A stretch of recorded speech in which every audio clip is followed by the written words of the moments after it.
Une course contre la montre se joue ce matin dans les vignes. La vendange a débuté très tôt, à la fraîche, pour éviter la récolte d'un raisin trop chaud qui pourrait compromettre la fermentation alcoolique. Les conditions climatiques ont largement influencé le calendrier des vendanges. Pas d'orage cette année, mais la sécheresse au mois d'août, quand même, la vigne est un petit peu en stress hydrique depuis début septembre et surtout avec ces fortes chaleurs ces derniers jours. On voit le raisin qui est en train de flétrir, donc ça aussi, ça nous a donné le top départ des vendanges aussi quand on a vu le flétrissement des raisins. Le degré d'alcool est au cœur des préoccupations de ces professionnels de la vigne.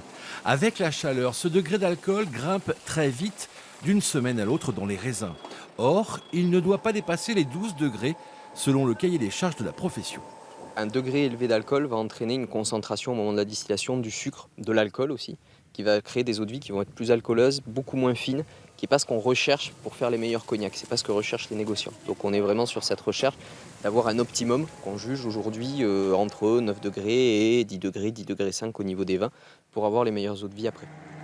Les conditions climatiques ne devraient pas compromettre la qualité des eaux de vie. En revanche, les rendements seront inférieurs à ceux des autres années, des vendanges qui devraient se prolonger jusqu'au début du mois d'octobre.